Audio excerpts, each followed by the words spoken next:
So hello everyone and welcome to this week's Thursday Thoughts, and it's the first time we've been back for about 2 weeks. It is the first time we've been back for 2 weeks, and there's a lot of news for us to get through. So first and foremost, thank you to everybody who sent Claire and I well wishes for our anniversary. There was lots of messages and LinkedIns and that kind of stuff. Appreciate that. We had a great day out, and we had a nice meal somewhere. And yeah, it was good fun, although very, very hot. It was a very, very hot day, 36, 37 degrees or something. So welcome wherever you are. Welcome wherever you are listening, watching, tuning in, podcasting to what we're doing here at TDW. I'm just going to move the microphone there very, very quickly. Please do not mention the World Cup. Anybody who says anything about the World Cup will be banned. We will get rid of you. We will kick you off. Okay, because if you don't know, England got knocked out yesterday. Anyway, although you can hear the air conditioning in the background, try not to worry about that. We also have what is known as the Goodwood Festival of Speed going on at the moment here in Chichester, outside Bognor. Lots of aircraft flying around. I've looked at the programme. It looks like that has now stopped. It looks like there's nothing else flying. But, you know, if that is the case, you'll just have to put up with the noise, I'm afraid. So stick around to the end, because I've got a couple of announcements, a couple of opportunities that may be useful to you. But I'm going to try and keep this to 30 minutes. So we're going to try and squeeze 2 weeks worth of news into 30 minutes. But before we do that, we're going to run our intro.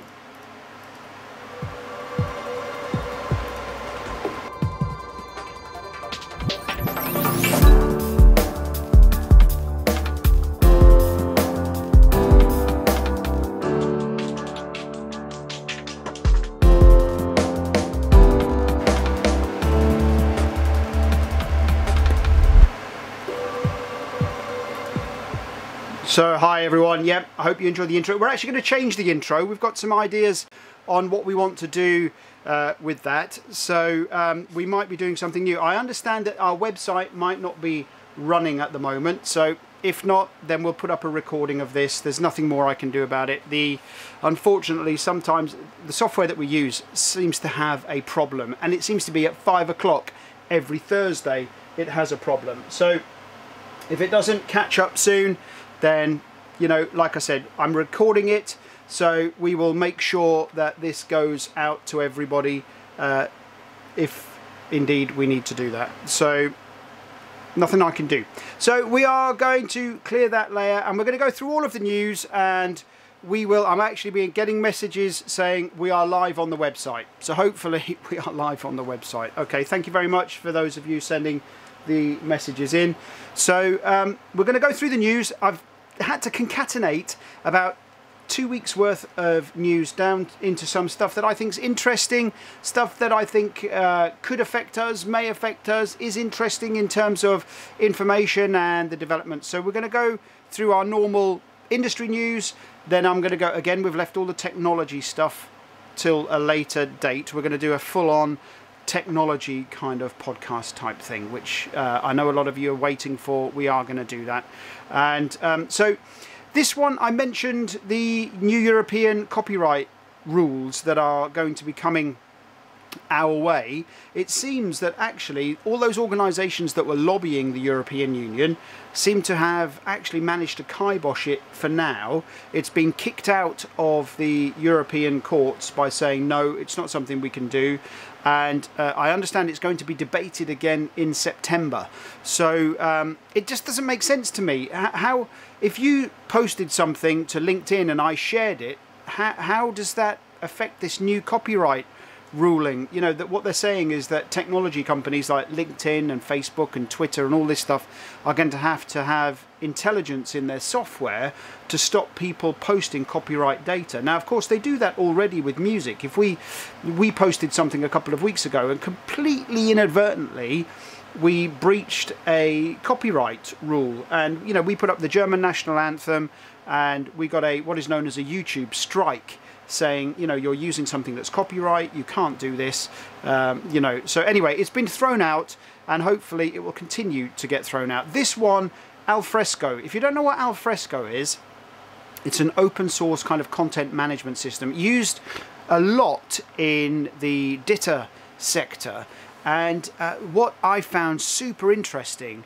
about the Alfresco tool, as I say, it's open source, and I was involved in a conversation this week where people are saying they will never put data in open source. Well, the DoD people have just awarded Alfresco a security classification, so they can actually host and hold defense data. So again, all of these links will appear in the full blog, which is written and will be published almost straight away after this episode.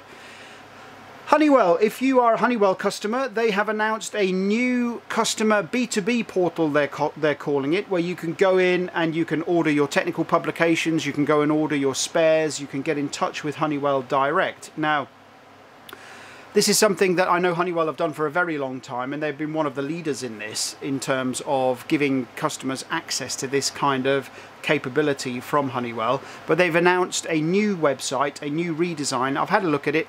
I can't get in, so there's nothing I can report about it.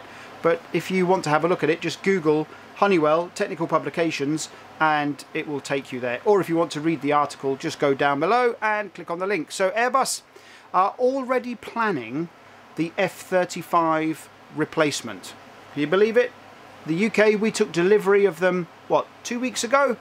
And we're already talking about the replacements of the F-35. A couple of weeks ago I talked about the Eurofighter is already in kind of almost obsolescence mode, and now the F-35 is already kind of, Airbus are saying, you know, well, let's look at how we can, they're calling it the 6th generation of stealth fighter.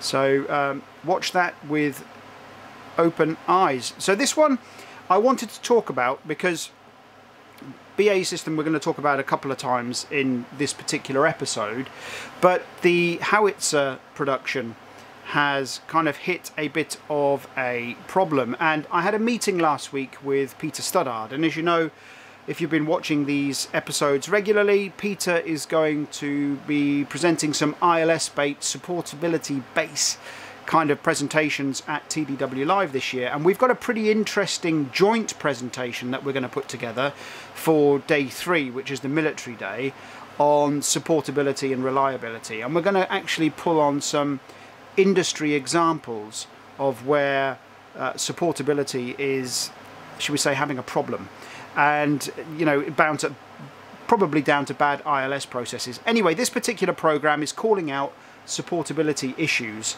and it's calling out that, you know, maybe there's some ILS background type issues with this. So again, have a read of that one. Very, very interesting. This one made me chuckle because the press release just says Raytheon, Lockheed and Northrop Grumman win 4.1 billion US defense contract, and that's it. It doesn't say if it's for toilet rolls, it doesn't say if it's for aircraft, it doesn't say if it's for an electronic warfare system, it doesn't say what it's for. It just says that they've won a contract. So anyway, well done guys, whatever you're building, do let us know so we can share it with the community. That'd be quite cool. BAE Systems and Vodafone, and it says others, have put together a joint kind of security intelligence network, they're calling it. Keep this in mind when I talk about another one coming up very, very shortly. So this came up as a defense-related news item that I've been tracking. So cybersecurity seems to be something that obviously these guys, and we know that Thales are already going after that cybersecurity sector in a big way, and I've talked about that a lot over the last couple of weeks.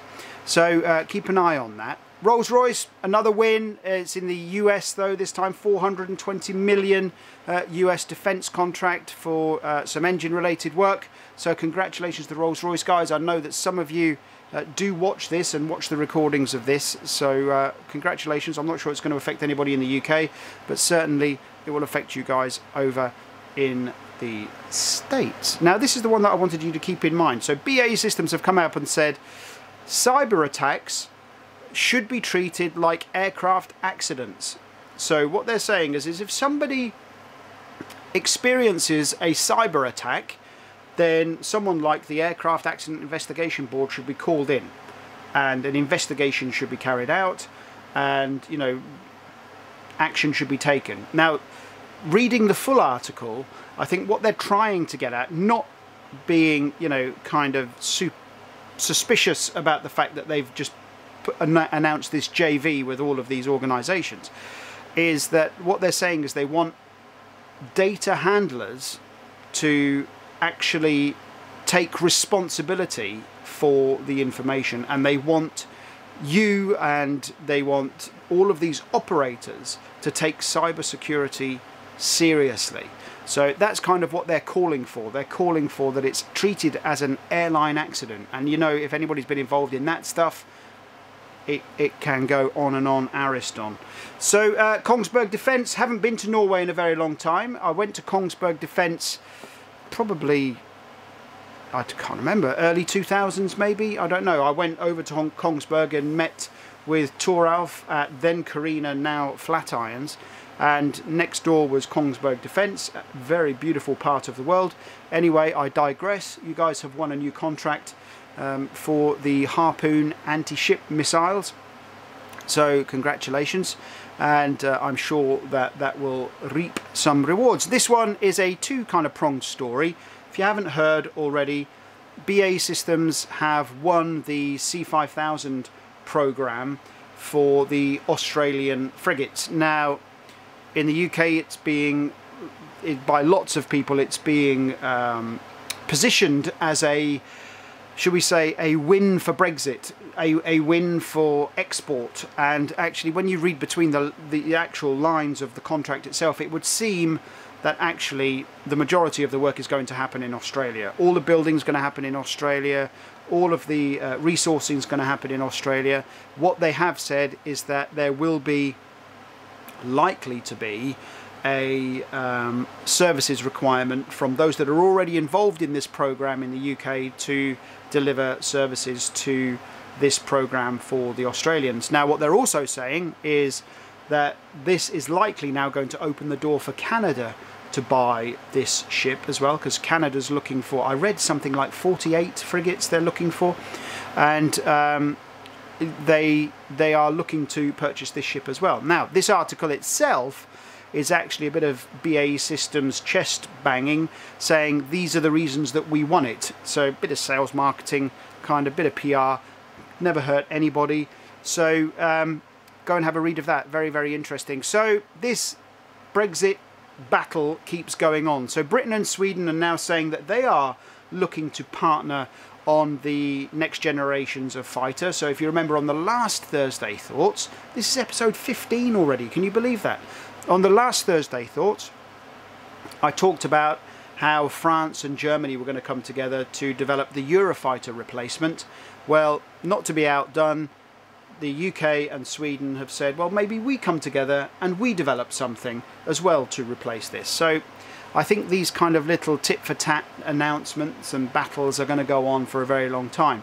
In fact, it's kind of almost a Cold War-y type smell to it, isn't it? It's really not great. So Farnborough, next week I'll be there, but UTC are to announce that they're expanding their Wolverhampton site for MRO operations and facilities for the F-35. You know, the F-35 that we're already planning to replace. So I'm hoping to drop by their booth and have a chat with them and see if there's any news or anything that I can pick up on that. I look forward to that. So Airbus and Saab have thrown their hat into the ring for, I think it's the AWACS replacement here in the UK, but it looks like the UK is about to buy the Boeing Wedgetail aircraft, and it looks like now that Airbus and Saab are looking to come in and disrupt that a little bit and maybe offer something similar themselves to maybe try and win that away from the big B. Now I did hear this week on some podcast that I listened to, is that Boeing's order book is twice the size of Airbus. Twice the size. That's phenomenal. And we talked on the last podcast about the size of the orders in May. In May there was $7 billion worth of orders for both of those combined. So anyway, the Wedgetail program I'm sure will be very interesting. I've been at the MOD a couple of times recently and I've not heard anything about this program. So this Boeing Airbus battle keeps going on, as we know that Airbus and the C series from Bombardier came together, and not to be outdone, Boeing have now bought a controlling stake in Embraer in Brazil. So they're obviously going after the same market, same size kind of area, and it's actually quite interesting to watch from the seats and from the sidelines. I think it's actually really quite interesting. So as I mentioned in a long time ago now, I talked about this, is that Airbus were talking about how they were going to rename the C series. Well, they have now said they are going to rename the C series, and it's going to be the A220, and I think it's the 100 and 300 series, is, if I'm right. The guys at Bombardier can correct me, but it was always going to happen, and they have. So we now have the new A220 series of aircraft that are going to be produced. So coming on to some of the TDW stuff, TDW Live. I did talk about TDW Live very briefly just now. Peter Studdard and I had a meeting last week in Bristol where I went down and saw Rob Peters at Rheinmetall. I saw Zadie and Paul at BAE Systems, and I joined the guys at the Combined Technical Documentation Working Group. And Peter and I shared lunch, and we talked about TDW Live and some of the speakers that we have lined up, which we will start announcing over the next couple of weeks. And we have an idea for the for day one and the agenda. So to give you some updates, day one, what I want to do is, because we keep getting questions around the innovation in information event that we were planning to run in Tamworth, what we're going to do is try and combine that into day one. And I've got some what I think are quite decent ideas on how to do that. So we'll look at doing that. Zadie at BAE Systems came up with a good idea for a presentation, so I'm working with her on maybe doing something for her as well on maybe the Defence Day. I think that would be sensible. And Kieran, I know you're watching. If I don't mention it tomorrow in our call, she had a suggestion for your presentation, so just remind me.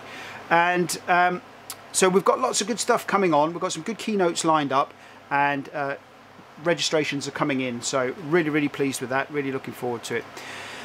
If you have not heard this and you develop IETPs and they rely on open web browsers, or you've got a website that relies on open web browsers, Google Chrome is changing the way that they will present websites. Now, if you don't have an SSL certificate on your website, so if you look at the top of the website and it just says HTTP and it doesn't have the S on the end, Google Chrome will now warn people that they are going to an insecure website. Now, this is something that's normally always only been associated with secure transactions for payments or for taking people's personal data and that kind of stuff.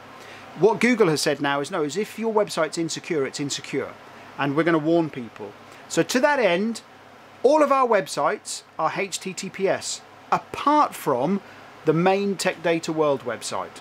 So we are, this weekend, migrating it to a HTTPS SSL certificate, which means that if you try to come to Tech Data World on Sunday, it might be down. But if you still want to use TDIQ and the new portal, which I'll talk about very shortly, all of that will still work. But the only one that will not work, so S1000D World, everything else is working. The only one that's not working is the Tech Data World one. All the subdomains will be fine, so you're good. So talking about the new portal, it's actually up behind me right now. I said in the last Thursday Thoughts that we were developing a portal that people could come into, join this live session, access any kind of private tutorials or whatever that we put together. There is method in our madness, and I'll talk about that very shortly. But if you want to access the magazine for free, again, I'll put the link below, but it's just login.techdataworld.com. Go and create yourself an account. I know a number of you have done today when we made the formal announcement. So please do go over and create yourself an account. There's some other nice little niceties in there as well. But there is method in our madness, which I'll talk about very shortly. So I did tell you that I was going to try and do some live streams. I did a couple of live streams. I put this up because I thought this was quite funny, that you can see that the live stream cut off the top of my head. I did 2 live streams, one on the road last week when I was in Bristol, and I did a live stream from the Tank Fest when I was at the Tank Fest. That's 2 weeks ago already at the Tank Fest. The Tank Fest one came out okay. but you know, it was a bad phone signal. So I'm going to re-record that as a tutorial, because there was some interesting stuff that I looked at that I thought would make a good tutorial. So we will do that, and we'll put it on the new portal so you can have a look at that. Again, method in my madness, which I'll talk about right now. Anyway, a lot of you sent in comments on those live streams, so some of you seem to like it, so which is great. We will try and do it. Not perfect, but actually, talking about live streams, next week we will be doing Thursday Thoughts, but I'm on the road, and actually I'm doing a little bit of work pleasure next Thursday, which is I will be camping in St Neots. So what we are going to do is we are going to take a laptop, I'm going to tether it to my mobile phone and try and live broadcast from the side of the river in St Neots, which I think will be quite interesting. I'm not taking all this gear, so the quality might not be as good, but it will certainly be something that we will try and do. So bear with us next week if you get kind of latency issues and that kind of stuff. Anyway, method in our madness. I've mentioned it a few times. Latest podcast is available over on all of the channels wherever you subscribe to it. And I talk about putting all your eggs in one basket. Now, if you don't listen to it all the way through, it's only about 15 minutes long. It's not very long. Listen specifically to the YouTube part. We talk about the YouTube part. And that's why we've created this portal, because putting our eggs in a YouTube basket is not paying dividends for many organizations, and there are reasons why. And listen to the podcast. I'm not going to spoiler it. I'm not going to spoiler alert that, but it's available on our podcast channels, and go ahead and listen to all of that stuff. So talking about tutorials, this is the first tutorial that we've only made available via here in TDIQ. So last week I was on the road, and I took you to, this week I was on the road, and I took you to the Motor Museum, the British Motor Museum with me, and I did a tutorial from there about when innovation goes wrong. And very interesting. It's about a QR code. It's about 12 minutes long.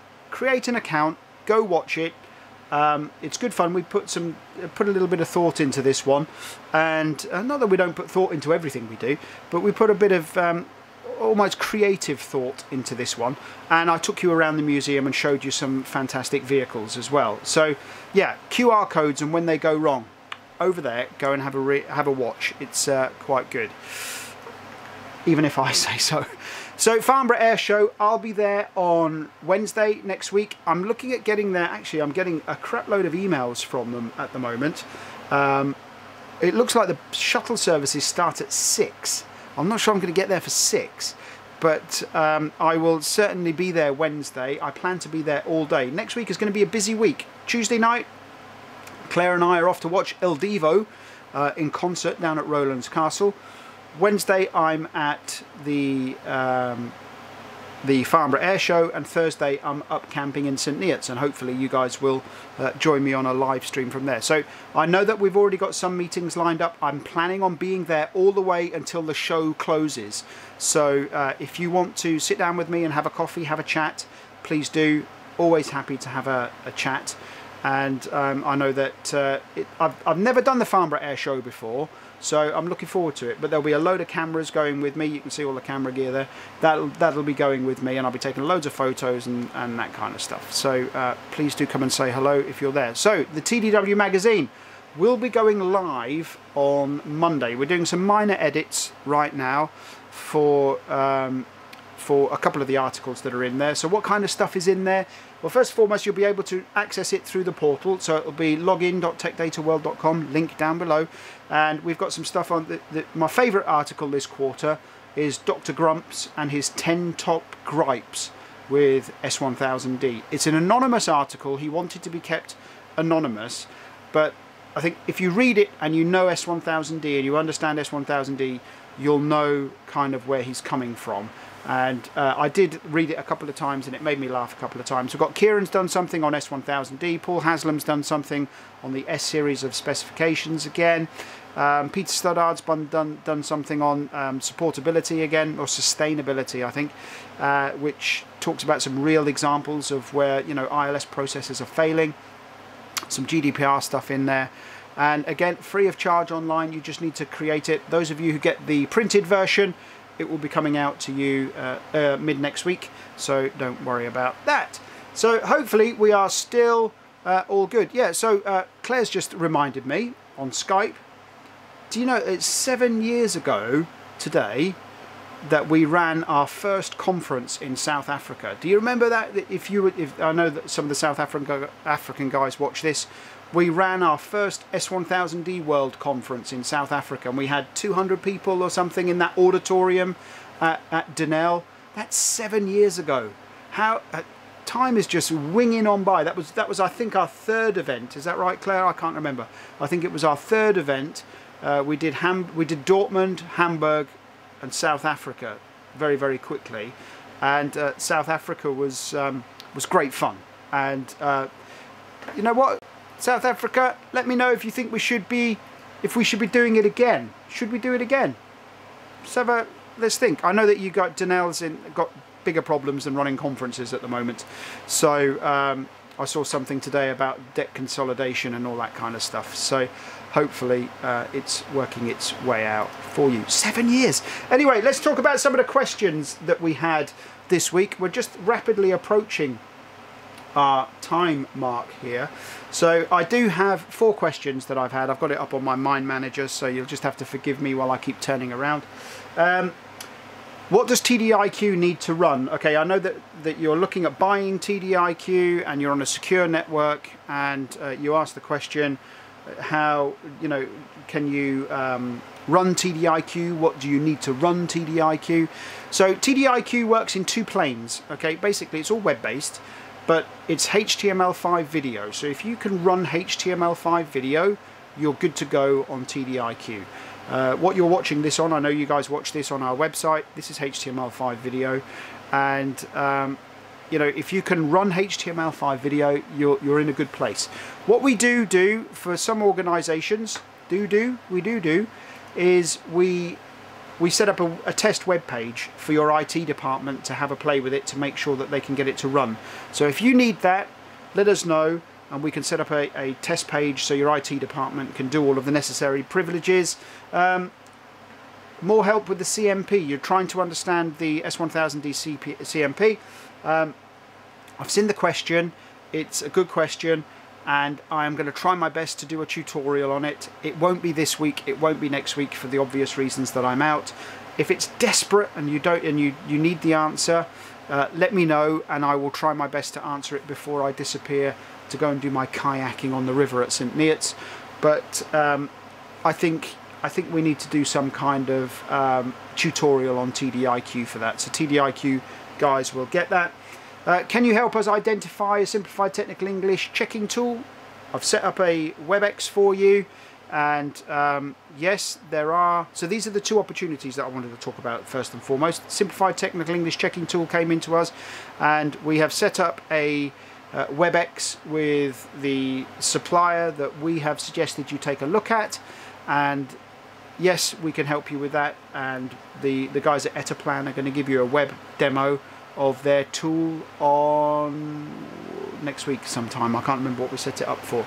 So the big opportunity that came into us this week, as we rapidly approach 5:30, is can we source and help source S1000D technical authors and a senior technical author stroke project manager for a contract in Germany. Now, if you are a freelancer, a small technical publications house, and are able to support this client, then we will certainly put your name forward. Just let me know. You can contact us at Member Services or contact Claire and she'll pass it over to me.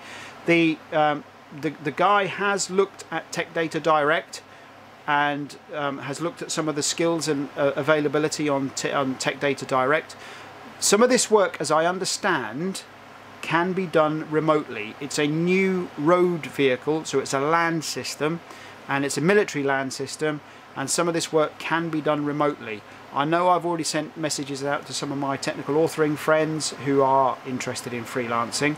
So, but if you're a freelancer, a small tech pubs company, and you are interested in working and supporting this contract in Germany, then please do get in touch with us here at TDW, and we will introduce you, or at least send your contact details over to the guy who asked us for it.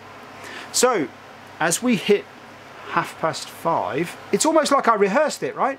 So, as we hit 5:30, that's all the news, reviews and updates from TDW. I think we are in a good place. A reminder that if you're interested in either of those two opportunities that I've mentioned, get in touch.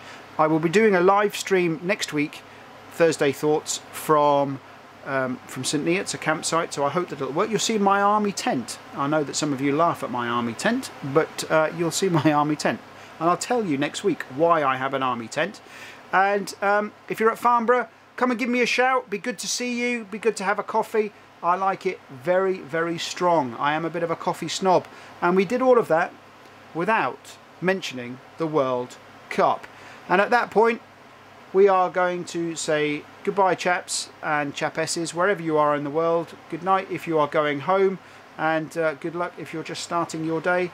Either way, speak to you next week, guys.